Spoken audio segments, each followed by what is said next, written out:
Good morning, Mini Path Spiritual Center. How is everybody this beautiful, sunshiny fall day? It's a little chilly out there this morning.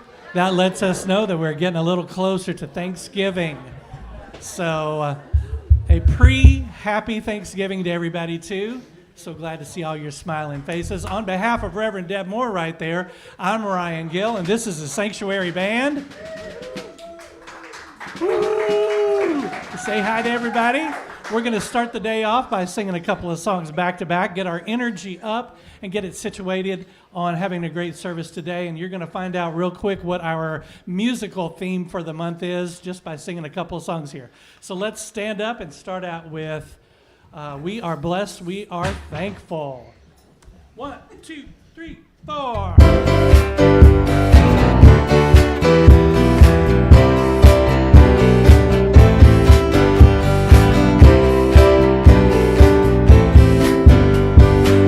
So glad that we are here. I'm so glad we are here. Feel the Spirit ever near. Feel the Spirit ever near. We are friends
so much. Please be seated, everybody. Oh my goodness, I feel the youthful presence in the room. If you want to go with Miss Steph, now's the time.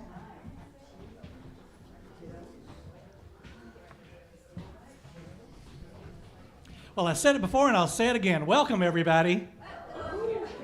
Thank you so much for being here today.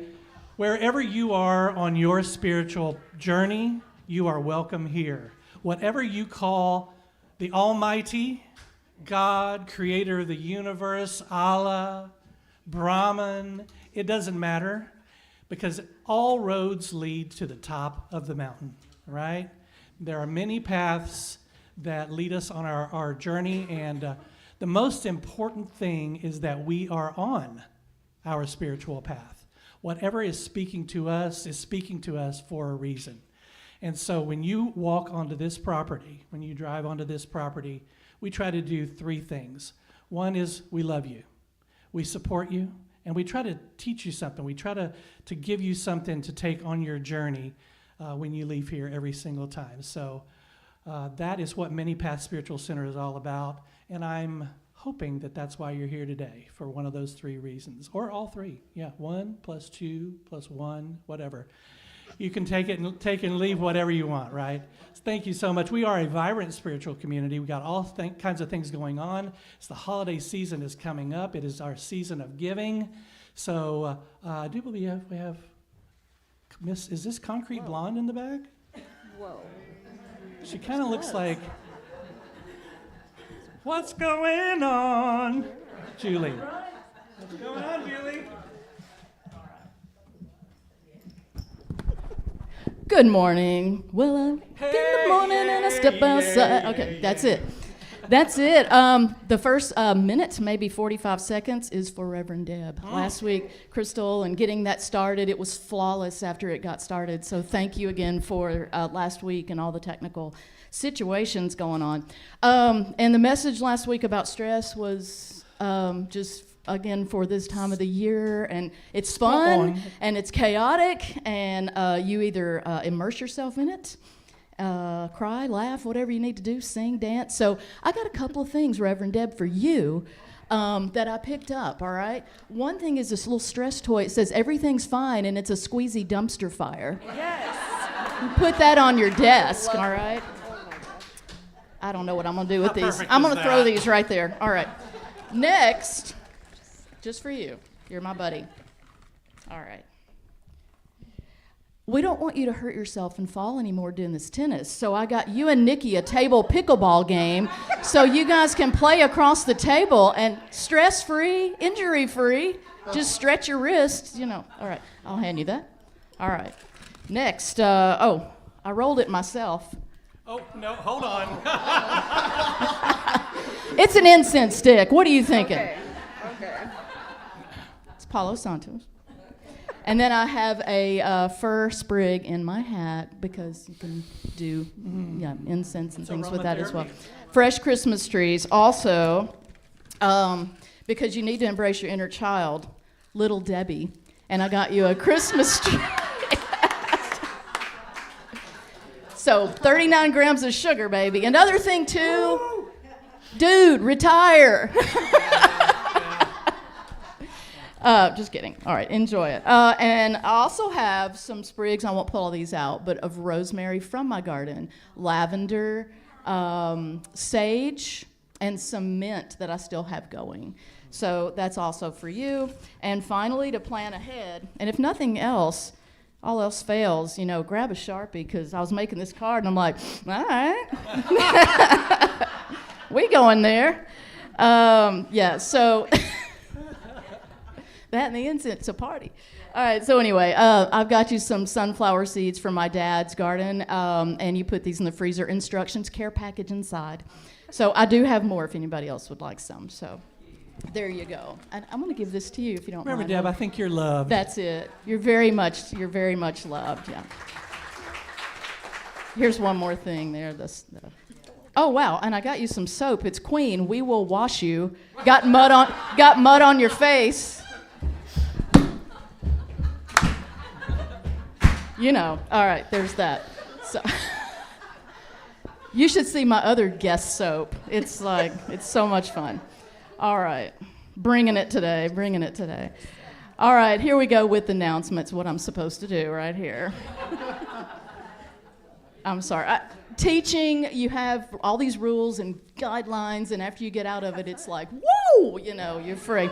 But anyway, I asked my dad if we had prominent people in the community and academic community. He said they probably got thrown out of school, but no, I'm just kidding. No, we were all educators. All right, here we go, announcements for today. We're going to join Steph in that happy class on Tuesdays at 6 o'clock, where fitness meets fun. This Tuesday's class will feature pop yoga, groove, paired with uplifting relaxation. The cost is $20, and sign-ups are on the bulletin board. Holiday decorating. It's November the 29th. That is 11 o'clock a.m. Want to decorate and help transform our spiritual home into a festive and welcoming space for the holidays? We're already doing it, right? Being here. This is the time, open to all ages. If you'd like to participate, please contact Frank at appts@thespiritchrysalis.com. If you would like to help with food, there is a sign up in the front room, and you can always probably ask Ryan some of those questions and some others. You're cordially invited to the Many Paths Spiritual Center Holiday Special. Holiday Special. I've already started all these weird, wacky specials, man. Don't Star Wars, oh my God. Okay, so Many Paths Spiritual Center Holiday Social on Friday, December 5th at 7 p.m. Join us in the merriment of the season. Food, fun, and festivities. No need to RSVP. Your presence is welcome and anticipated. Bring your light as we celebrate the love all around us. And if you would like to help with food, there is a sign-up sheet or sign-up in the front room. Hope to see you then, and come with those bells on or more. Get creative.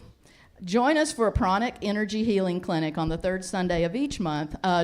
Join Deborah Champion. Thank you.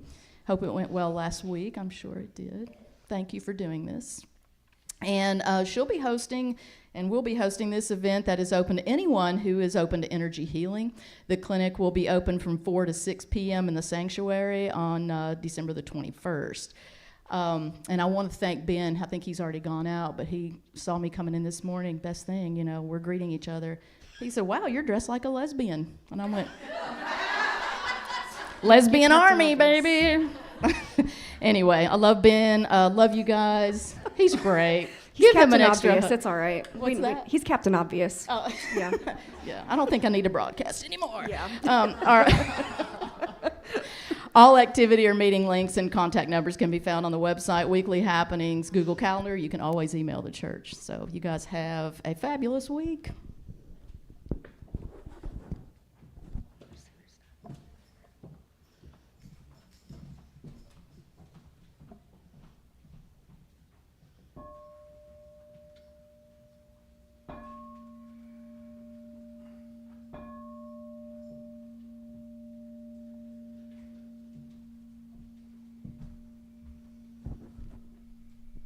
All right, good morning, Many Paths. Good morning.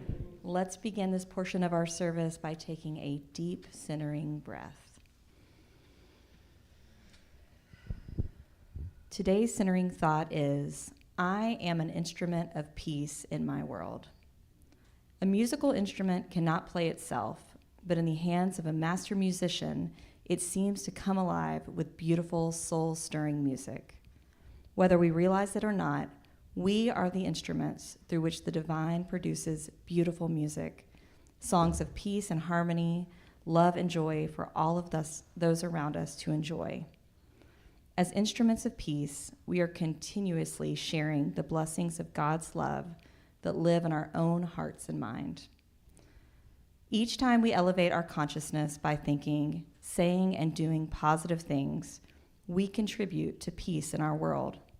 Through the spiritual practices of prayer and meditation, forgiveness and giving back, we can release our negative thoughts and attitudes and begin to be peace in every situation we find ourselves in. As peace flourishes in our consciousness, we discover opportunities to serve others and the world. Each compassionate word and generous act contributes to world peace. Divine love, peace, and joy are waiting to play through us, and all we need to do is open up and allow it to. Being God's instruments of peace on this planet, we understand our oneness with all life and contribute to the well-being of all. We are in harmony with the divine peace within us, within others, and all around us. We bring every living thing on earth into our song of peace. And now please repeat these affirming statements after me. When I am grounded in my spiritual path, I can show up as love, joy, and peace.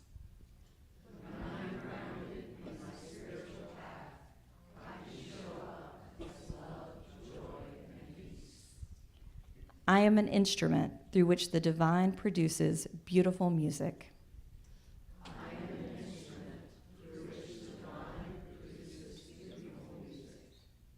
When I live within the divine peace inside of me, I harmonize the world around me. When I live within the divine peace inside of me, I harmonize the world around me. And so it is.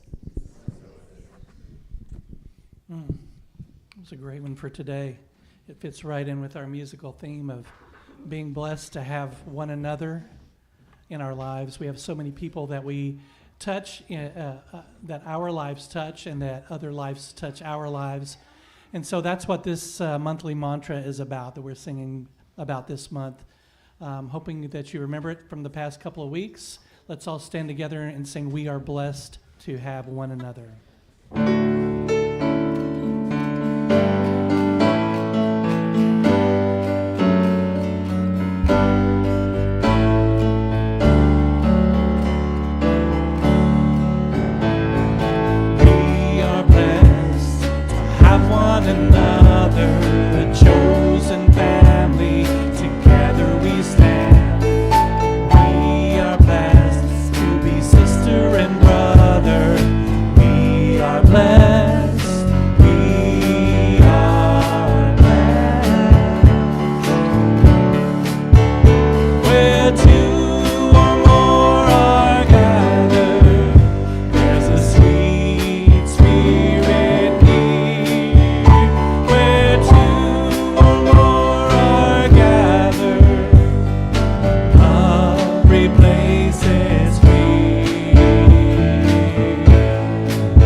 Please be seated. Aren't we, though? Hello, everyone. Thank you for being here today. You are filling my heart. I'm so filled with gratitude that I get to encounter each and every one of you today. What a beautiful way to start off Thanksgiving week. What a beautiful way to start off this week of Thanksgiving. An attitude and a spirit that benefits us year-round. Gratitude, right? And so I'm so grateful to be here with you. And some of us are planning a big Thanksgiving dinner. Who's cooking this week? Anybody cooking? 1, 2, 3, 4, 5, 6, 7, 8, 9, 10. That is a pain in the rear, isn't it?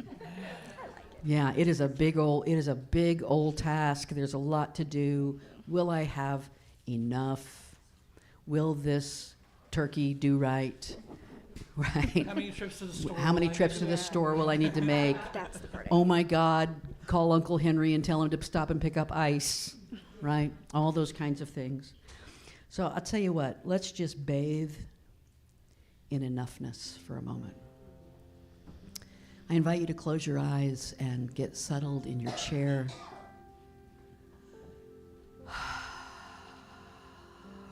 Release any pent-up energy with a big, deep exhale.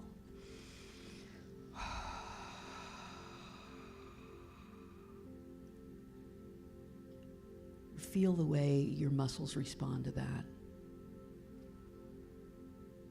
They immediately release just a little bit.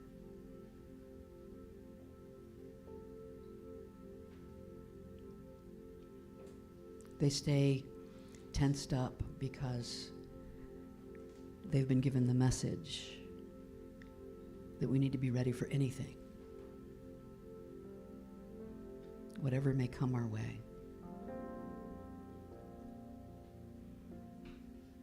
But our breath, being centered in our breath,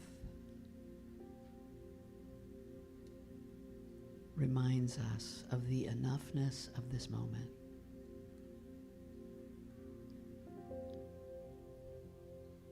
I am enough. I have enough.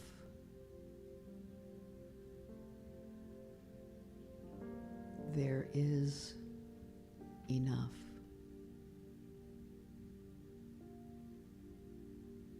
There will be enough. Enough time, enough food, enough laughter, enough connection, enough love, enough peace.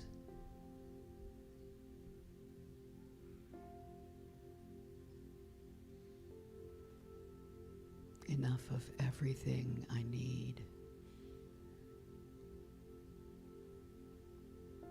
Enough of everything I want. Truly, truly desire in my spirit.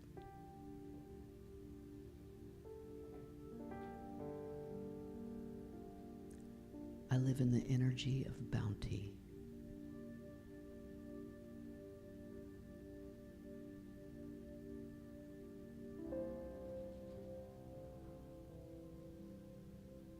I am loved by a sacred source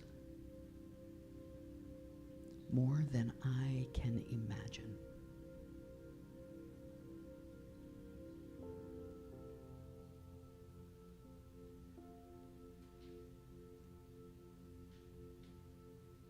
And I know that the more I bathe in the energy of enoughness in my interior sacred space,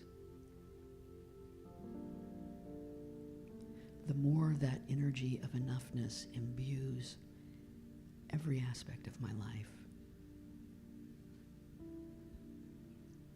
every experience, every moment, every relationship. So I take the time now in the silence to feel enough. I am enough.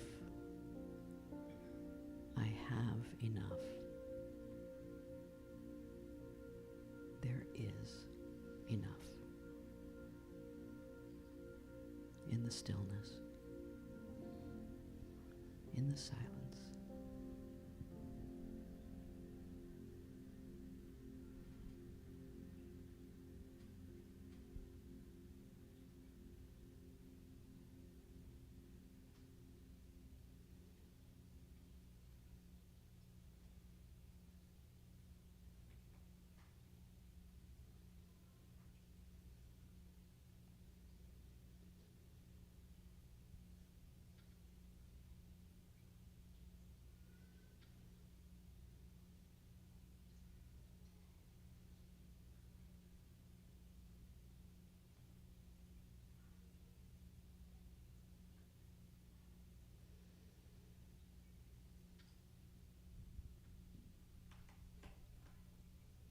We are here. We are together. We have breath. We have warmth. We have food. We have clothing. We have laughter. We have so much. We are so blessed.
Did anybody else have to deconstruct the word blessed in your life?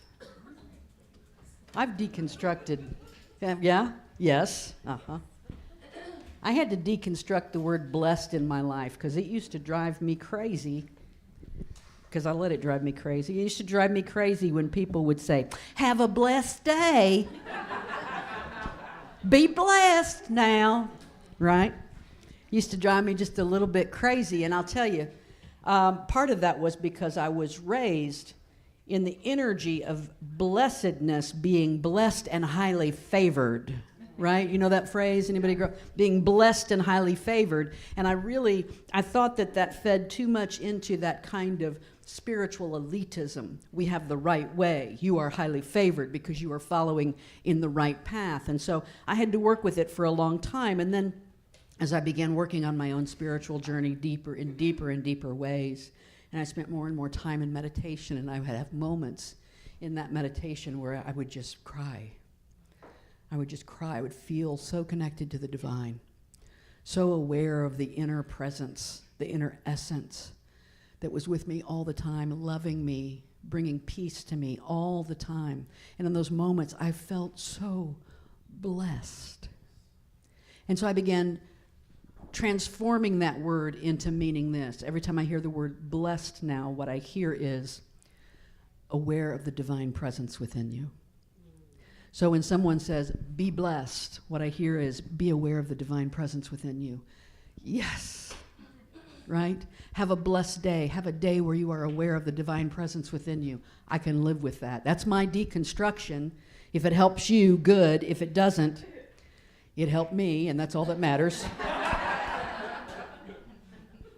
So we're in the middle of our Being a Human series. We get one more week of this, and then we'll start our Everyday Christmas. I want to remind you that we are planning a very traditional Christmas Eve candlelight service. We hope you will join us. We're going to talk all about the baby Jesus, the dear, sweet little 6-pound, 13-ounce baby Jesus. All right? And so, but we're talking about being human. And so we're not talking about peopling, as that might look like it's talking about, but I got this pic actually from a New York Times article that had the title, New York sidewalks are getting so crowded, people are taking to the streets. Like all of those people. But peopling is not today's focus. Today's focus is money. Every one of those people is carrying a bag, a purse, a wallet, a phone with Apple Pay on it, something of that nature. Probably 90% of them are headed somewhere to spend some money. The coffee shop, the guy on the corner selling hot dogs from his hot dog stand, right? The grocery store, the Saks Fifth Avenue, wherever they're going to spend money. You say, well, some of them aren't spending money. They're probably headed to work. To earn money. That's right. Thank you very much. I used to have a house that was 2 acres, so I wasn't right on I-40, but the back of my 2 acres was butted up to I-40. My niece lived with me for a while. This was back in the early 2000s. And you could hear from my back deck, you could kind of hear the little rush. She called it the River of Commerce. We had the River of Commerce flowing through our backyard. And so money, we live in a capitalistic society. We live in a world that's ruled by money. Being human means you think about money. And so I want us to talk about this a little bit today. I had planned this already. It's kind of the way Spirit works, that just last week we had our membership meeting after church, after service. Excuse me, I'm sorry, I said the C word. After service. And we talked about the fact that 2 things we talked about. One is that we had that water issue that caused us to be closed 1 week, and so we needed a new water line, and it was going to cost $1,700. And within about 2 to 3 minutes, we had it raised. Boom, just like that. I know, right? We are so awesome, and we run slightly in the red every week. People love to raise money for a special event, right? Love to raise money but we run slightly in the red every week. And it behooves us to tell you that, right? Now, we gotta talk about the elephant in the room right now.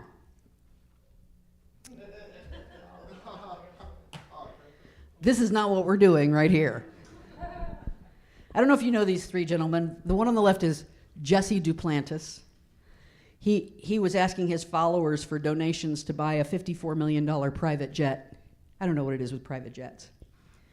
The guy in the middle is named Creflo Dollar. I think that was the name he was actually born with, Dollar, Creflo Dollar. He raised $60 million for a new Gulfstream jet, right? The guy on the right is Kenneth Copeland, and where do I even start with Kenneth Copeland? I have a long history with Kenneth Copeland. in that when I was in high school, my best friend was what we called in the 80s a charismatic Christian. And because she was my best friend, and honestly, I was secretly in love with her, but I couldn't tell her that, I would go with her every Thursday night to Calvary Chapel, and I would raise my hands, and I would sing, and I would do all these she loved her some Kenneth Copeland, let me tell you. Kenneth Copeland was the guy. If you look up Kenneth Copeland, by the way, you'll find, one of the top things you'll find is this wonderful little moment when a reporter comes right up to him as he's getting ready to get in his Gulfstream and calling him on the carpet, and he gets very angry and gets right in her face, just like Jesus would. Just like Jesus would. So let me just say this.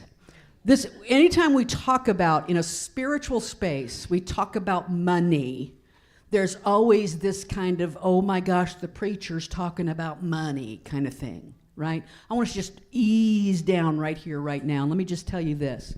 As long as I'm around here, this place is not a conduit for any single human being getting wealthy. As long as I'm here, right? I know, darn it. Sorry, Ryan. Nobody here is getting wealthy. And I gotta also give the Christians a break. The Christians aren't the only ones who are charlatans. Every single spiritual path has some charlatans that try to, they're just enriching themselves. But the Christians are really good at it. Like, they're really, really good at it. They took an Old Testament concept called tithing, which, by the way, is only mentioned 3 times in the entire Bible, in the Old Testament: Leviticus, Deuteronomy, and Malachi. And very kind of offhandedly, and it was all about, tithing was about everybody. Tithing was a socialist concept. Ooh, let me get political for just a moment. Tithing was a socialist concept. It was everybody bring 10% of everything you grew and every animal, every piece of livestock you have, and we put it in a storehouse so that when the years of famine come, everybody still eats. That's what tithing was. You bring your tithe to the storehouse, right? But they took tithing and they melded it with some New Testament concepts such as God loves a cheerful giver and you reap what you sow. And over time, something evolved called the prosperity gospel, right? This idea of prosperity being somehow attached to your spirituality, your gospel relationship, if you will. Now, this idea is not without some merit. Just know this. For those of you, everyone in here has probably different ideas of abundance, different paths. I'm not here to poo-poo any of those. Different ways you think about money in your life. That idea is not without some merit. It operates very similar to the Hindu and Buddhist concept of karma, right? What you reap, you sow. What you put out, you get back. And trust me, there are some Hindu charlatans out there. But the Swami, who was perhaps most responsible for bringing Hinduism to the West, said this. You ready for this one? Put your seatbelt on. If they ask for money, they aren't your guru.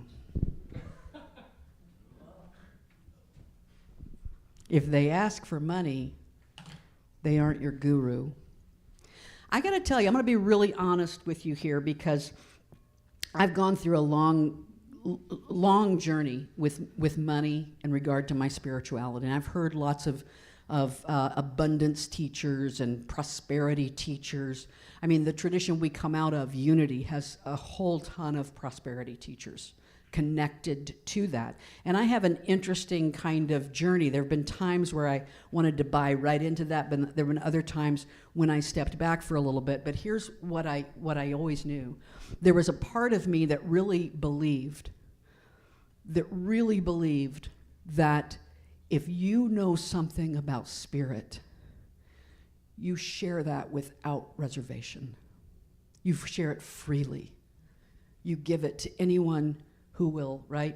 And so therefore, when I think about the stipend that this spiritual center pays me to be prepared on a Sunday morning, I get paid $250 a week, right? That's what I get paid. It's in the budget. You can look it up. And what I always think about is, I always think in terms of I'm being paid for the hours that I put into preparation and the hours that I put into reading and thinking and pondering and putting together a thought. But when I get here, I switch it in my brain. I don't think of myself as getting paid for this moment right here. Because in my mind, I have to say, what I know spiritually, I give you freely. I give you freely. It's one of the reasons why I love Muji so much. I don't always 100% agree with his theology, his spirituality. Most of the time I do. Pretty dead on. He's the guy I happened to be listening to when I first fully became aware of my own divine presence within. He brought me to awakening, and so I love him because of that. But one of the reasons why I love him is because I have listened to countless hours of videos with Muji. I've never once heard him mention money. I've never seen him ask for money. I've never seen him talk about money. I've never seen him do anything. Now, he has a team of people, and they run an organization, and I guarantee you the board gets together and they talk about money. Just like the executive committee gets together and talks about money, right? They have to be good stewards.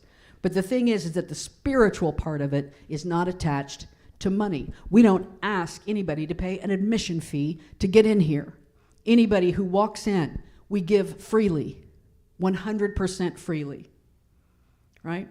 This idea from Swami Vivekananda's day, of course, goes back to a very cultural aspect of Hinduism and in India, where if someone gave you something life-changing, like awakening, like spiritual understanding, you would naturally, out of a heart of gratitude, feed them, offer them a room in your home, like you would take care of them. Right? And so there was a little bit of being able to rely on that. We have a different world that we live in today, so it's a little bit different. And we have to think about our relationship to money energy. So money is, as many of us are well aware, it's a form of energy. Everything on the planet's a form of energy, right? Everything is energy or flow. It's an exchange of value. And I want you to hear this really clearly, because every one of us in here has a different relationship with money. We have a different amount of wealth. Some people in here look like they don't have 2 dimes to rub together and they're sitting on a big old IRA. Some people in here look, I mean, I'm not in here, I'm talking about in the world, not any of you, of course. Some people out in the world look like they've got everything going on, and you remember back in the 80s or 90s, there was this trend where people would buy houses on Belmont Boulevard or over with a good address in Green Hills or somewhere, but then they wouldn't have enough money to put any furniture in it. Do y'all remember that? Yeah. Yeah, and it's because they saw money as an identity, as a measure of our worth or our goodness. It has nothing to do with that. It has nothing to do with it. It's just another energy in your life. Because you don't live on a beach, does that inherently mean that you don't have value or worth? No. It's just another thing. It's just another truth about your experience right now. Many spiritual traditions remind us that resources are meant to circulate, right? Not constrict. So when we see money as this identity, we see money as something that defines who we are. It is set in stone. It's immovable. We live in a society that celebrates riches, celebrates wealth. You know, Forbes is going to come out with who are the 100 wealthiest Americans. Who gives a damn? Who are the 100 Americans who gave the most to their society this year? Who are the 100 Americans who showed up? Who are the best teachers? Who are the best nurses, right? Who are the best artists? That's something to care about. Money is not an identity.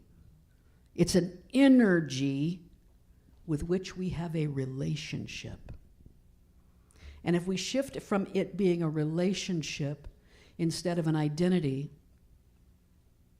we can shift from ownership to stewardship. This is not my money that now defines me and makes me okay. It is an energy I have a relationship with, and I have temporarily been given the great task of stewarding this money. And then it stops defining us and it starts serving us. What kind of changes do you feel in your heart when you imagine money as a flowing river and not a stagnant pond? What kind of changes might you feel in your heart when you abandon money as an identity and recognize it as an energy. And what is your relationship with that energy? Do y'all remember this movie? Trading Places. I think it came out, I might have been still in high school. I don't know, it's an old movie now. Eddie Murphy, Dan Aykroyd, Jamie Lee Curtis. It also starred Ralph Bellamy and Don Amici. And the whole, if you've seen the movie, you know that's all around, it's all about the nature versus nurture question. If we take this street hustler and we make him trade places, we pull all the strings like the puppeteers, and we have him trade places with this very up-and-coming stockbroker, important person with lots of money, what will happen? Will they step into that place? If they're given the money this is also about access. It's about equity. What would people do if they had the same access to money and power, right? This entire movie is based around the idea that money is an identity. In the end, though, the ones whose lives have been turned upside down, because, of course, Dan Aykroyd is the rich, up-and-coming whatever, and Eddie Murphy's the street hustler, and this is a picture of when they've been turned around, right? In the end, they figure out what's happened, that they've been played, and they turn around and they use that money, they use energy to get back at them. If you haven't seen it in a while, you should go see it. But money as an identity is what happens here, and then it's very much attached to, because if you remember the movie, Dan Aykroyd, his world has fallen apart. This is the end of his, I don't know that he has any reason to live anymore. It's kind of the way he feels. And that's because there's a relationship between money and shame. And silence around money breeds shame. We were taught to be quiet about money, though, right? You need to be private about money. How many of us were taught to be quiet about money by the same people who taught us shame? Right? The same people who taught us shame. Bringing money into the light of conversation, into the center of community, into the light of our values can be deeply liberating. In our relationships, there are times I carry a lot of money stuff inside me. I do. And I have to work on that constantly. And sometimes I've got a little money thing coming up, something I need to save money for, something I need to plan for. I'm carrying it inside of me. I don't say anything to anybody. I don't say anything to Nikki. I don't say anything. And it starts to eat at me. It's big. It's stressful. And that one moment that I stop and say, honey, I got to talk to you. I got some fear around this money issue. I've got some current concerns around this thing we're trying to do. Before she even opens her mouth, I feel relief, right? And every time she does open her mouth, it's always, let's solve this together. We can figure this out. I don't have to do this all by myself. I don't have to feel shame if I wasn't able to pull it off, right? It's not attached to my identity. And healing our relationship with money is part of healing our relationship with power, with possibility. It's part of healing our relationship with everyone around us, our relationship to our spiritual journey. So what does it mean to heal our relationship with money? Is a healthy money relationship indicated by wealth? I don't think so. I know some really, really rich people who, I don't want to judge not lest you be judged, but I have not seen evidence of their spiritual centeredness, okay? And I've known some folks who don't have two dimes to rub together who are the most connected, deeply spiritual people on the planet. I want us to get away from that outside indicator of wealth. Let's dive a little deeper into this. Financial transparency nurtures sacred clarity. For a spiritual center, certainly. That's why we have our membership meetings and Ryan goes, here's the money. And Charlotte lays out the budget. And you got a minister who gets up and says, this is what y'all pay me, right? Because there's no secrets here. Financial transparency nurtures sacred clarity, but also for each one of us. We're invited to move from secrecy to sacred clarity. Now, sacred clarity makes room for privacy. There's an issue of privacy as well. It's fine to have some private things in your life. I don't need to see your checkbook. Don't, and if I come and ask you for it, I am not your guru, right? But rather than opening your checkbook to everyone, to become sensitive to the moments when financial secrecy is hurting you or hurting a relationship. In all financial transparency, I have some ideas about how to improve this space that we meet in. I've told you some of them. Some of you also have ideas, but our current finances don't support that. And part of the clarity that comes from me as I share that in all transparency is that who we are right now is absolutely wonderful. We are so blessed, right? We have this space. We don't have a mortgage. Life is beautiful. We own this building outright. So many good things. Last year, we started a fundraising campaign called Kaleidoscope. Almost immediately, we had to shut it down to pay the bills. Because here's what's happening. In any nonprofit, this is what happens. We're going to have a special fundraising. Everybody gets so excited. And then nobody puts the money in that pays the bills, right? People put money in for that. It happens. It's natural. It's human nature. People like to know, this is what my money's going toward, all this kind of stuff. But we had to shut it down almost immediately because we will pay the bills, because part of our relationship with money requires stewardship. Just like we are stewards of the land, we are stewards of the money energy that flows through our life. And so we have a responsible relationship with money. Money acts as a mirror. Now, I want to be really careful here, going back to that idea of whether money, healthy relationships with money equate to having a lot of it. No, I don't believe so. And one of the issues that I've had in the past around prosperity teachers has been this idea of two things. Number one is there's an undercurrent of, if you're not rolling in the dough, what are you doing wrong? Right? There's an undercurrent of that. And then, and I want to be very careful here because I'm all about vision boarding and I'm all about dreaming for the future and all this kind of stuff. But I've heard a lot of prosperity ministers who talk about you need to see the money in the mirror.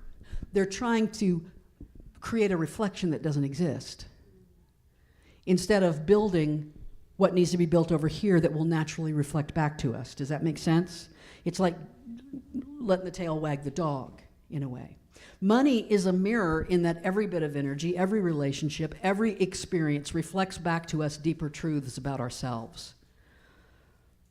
But here's the thing. If your reflection currently doesn't have a lot of money in it, there is nothing wrong with you. That's money as an identity. Scrap that right now. But money, like all energy in our life, does reflect our fears, our hopes, our shadow, our desires.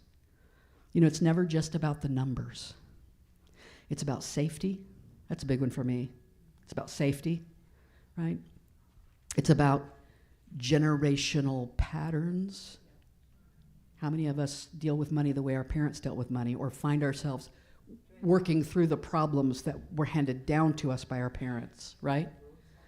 I get a lot of that. Let me tell you, my mother and my father, and I was well taken care of. It's not anybody's fault. Guess what? You're dealing with the crap your parents handed down to you, and your kids will deal with the crap you hand down to them about money, right? And I can look back, though, and I can see in my upbringing from my mother, I can see two things, because my mother at one time was a divorced single mother with 3 kids working 4 jobs. So one of the things I learned about money was work as hard as you can to barely get by. Work as hard as you can to barely get by. That's what I learned. Work as hard as you can to barely get by. And then she married my stepfather, who had lots of money when I was a junior in high school.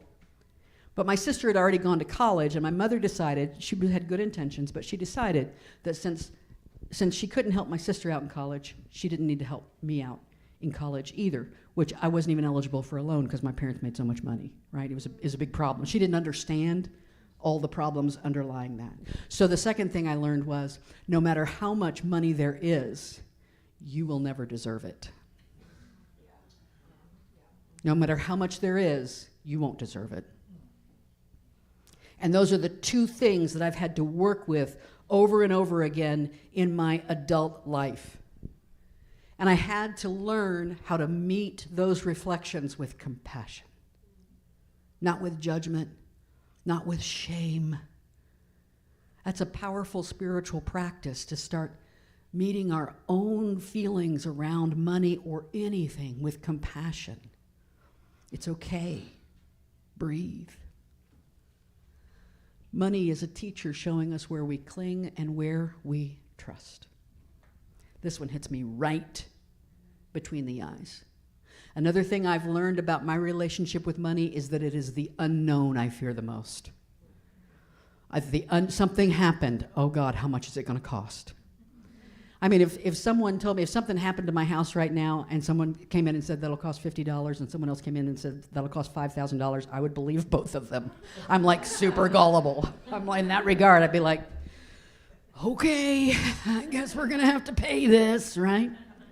But I'm one of those folks, once I have the figures, I relax. No matter what they are, I relax just a little bit. It's like, I know what I'm dealing with. And for me, it turns from, will I have enough, to, well, now I know how hard I have to work. Now I know what I have to do. Because that idea of enough is at the center of all of this. Scarcity mindset contracts. Gratitude and generosity expand. So I have a question for you that is also a question for me.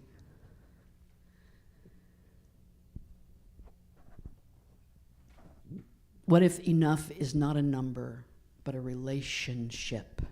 Relationship is the key here.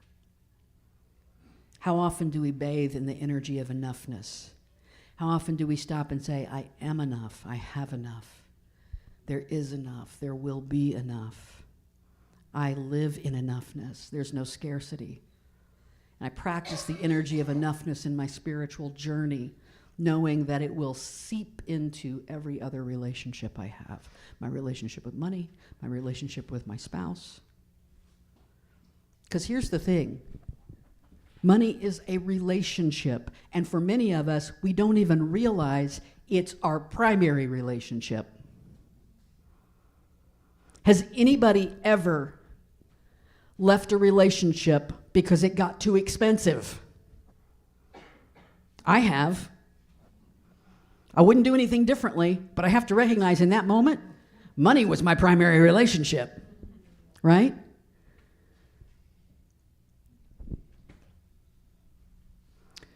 There's no flow without giving. No flow without giving. I mentioned earlier our generosity. I'm so blessed to be around such generous, loving people who understand this. That's the Dead Sea, by the way. It's on the border of Israel, Palestine, the West Bank, Jordan. It has no aquatic life in it whatsoever. It's much like the Great Salt Lake in that it's very high in salinity. You can float in it. But the Great Salt Lake actually has areas that have little brine shrimp and stuff like that in it. But the Dead Sea has nothing, and part of the reason it has nothing is because there's no outflow. It's dead because it never gives out. It never releases. It never lets go. Because you are generous people, this may simply be a reminder. You give from your hearts, you give of your talents and your abilities, you give of your finances. This is what is part of what makes this spiritual center alive and vibrant and on a dynamic evolutionary path, is every single person bringing their energy, whether financial energy, spiritual energy, emotional energy, into this place. Because Rabindranath Tagore reminds us that what we have, we must share. This is the pure law of love. Boy, I'm so socialist today, aren't I? Generosity is a pathway to connection. Generosity, whether financial or not, is a form of spiritual alignment. We align with each other, we align with our mission, we align with our purpose through our generosity. And giving, of course, is never about loss. It's about participating in the healing of the world. Generosity anchors us in interdependence with one another. Thich Nhat Hanh says, when we heal ourselves, we heal the world. When we heal our financial relationship, and I got to tell you, this spiritual community, as long as I've been a part of it, back when it was a unity for all the years, has always had the same issues around money, very similar to a lot of other spiritual centers. I'm interested in changing our relationship with money as a spiritual center, as individuals, as a spiritual center. Completely changing to let money never ever be a place that makes us feel bad. Anybody ever cried over money? Yeah. Cried over money, gotten angry over money. Anybody ever been overjoyed over money? Yeah. Oh my God, look at this check. Oh my gosh. It's so fantastic, right? I'm interested in changing our relationship with money in a real way, not in a way where we're going to bring this prosperity teacher in and they're going to talk to us and tell us how we're doing everything wrong, and then they're going to leave and we're the same place. We've done that, right? I'm not interested in that anymore. I'm interested in being so connected with spirit that I'm able to say, you know what? You have my money too. My relationship with my money is not kept separate from you. My relationships in this material world are not kept separate from you. Every money choice we make is a vote for the kind of world we want. It's how much more spiritual can we get than social justice, than ethics, than equity, than the responsible sharing of resources? Money can be a tool for repair and justice. And I know every single one of you in here care about that.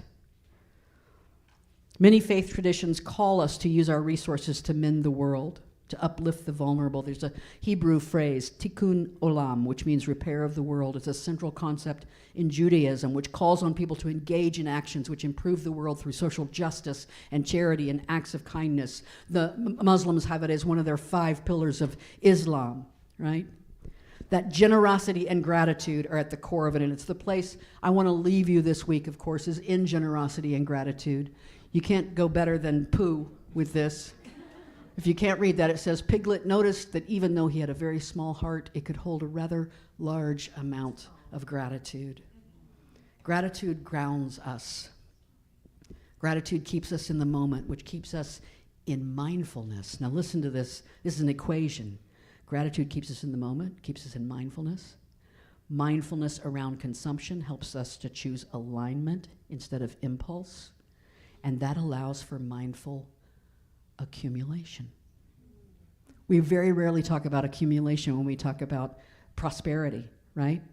I remember one time years ago, don't want to call anybody out, I'm just going to say it, but I'm also going to be transparent. Years ago, when I was the president of the board of the who we used to be, I said I'm really interested in creating. I want to create a fund. I want to create a padding.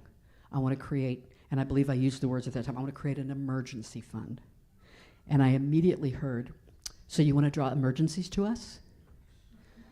I'm like, no.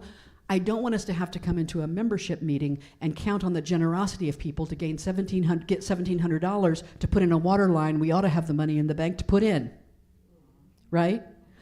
Accumulation is okay. I believe in the flow of spirit, and I got an IRA, right? Intentional, mindful accumulation. Gratitude is around all of that. Keeping us in the moment, keeping us mindful, allowing us to accumulate in a spiritual way, allowing us to hold abundance lightly and gently. I want to leave you with a quote that feels like it is completely out of left field, but I kept arguing with Spirit yesterday. I kept going, this quote doesn't fit here. And I kept getting, you need to put that quote in, so I'm going to put it in. It's from Lilla Watson, who is an Indigenous Australian activist, right? She's arguing for racial equity and equality in Australia. And this is what she says. She says, if you've come here to help me, you're wasting your time. But if you have come here because your liberation is bound up with mine, then let us work together. We can say this in relationship to each other. We can also hold this truth for all of our relationships, even our relationship with the material world, even our relationship with money. When we get that check in, if you've come here just to help me, you're wasting your time. But if this can be a tool for freedom, if this can be a tool for liberation, if I can liberate you through my generosity and my giving and keep you in the flow, and you can keep me in the flow, then let's do some work together. So I'm going to ask you to put your hand over your heart just for a moment and close your eyes maybe. My relationship with money energy is designed, as all relationships in my human existence, to do the work of liberation. I use my relationship with money to create sacred clarity and free me from shame. I allow my relationship with money to remind me that I am and have enough, and I do not need to cling. I can allow flow to happen, making room for new life. I allow my relationship with money to be part of the healing of the world. I work with money to bring freedom to myself and freedom to money's flow in my life. When my relationship with money is defined by generosity and gratitude, I know that all my relationships will benefit from an abundance of those energies. And so it is.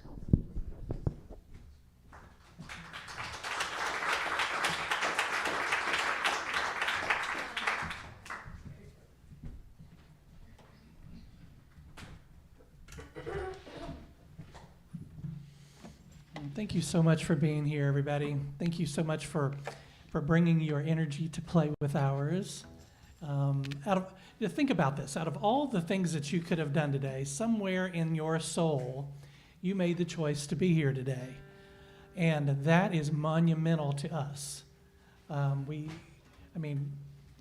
just so appreciative that we have all of the love and the energy that is in this room right now. Thank you so much for being here. I want to take just a couple of minutes to remind everybody of all of the things that we've got going on throughout the week beyond Thanksgiving. I know everybody's like laser focused on getting Thanksgiving out of the way, but come on Saturday if you've got an hour or two, help us decorate it. That's always fun. Bring your kids. There's going to be stuff for the kids to do too, so that'll be fun. Remind you of the What's Happening newsletter. If you haven't signed up for our weekly newsletter, the sign-up sheet is out there in the front. Please do that so that you can be reminded on Tuesdays when that goes out. There is a blue vase there in the back for your paper donations. There is a QR code if you want to give via PayPal. You can do it that way also. And if there's nothing else, we should probably adjourn. What do you think? Let's all stand up together, and Mary Grace is going to lead us in the closing prayer. All right, everybody. Together, may I stay true to the path that leads me to the light that is mine to shine. May my light provide help and kindness to others on their journey. May I bring peace to every situation, comfort to the grieving, and love to all beings. May my heart remain centered on what is sacred to my soul. And so it is. And I am grateful. I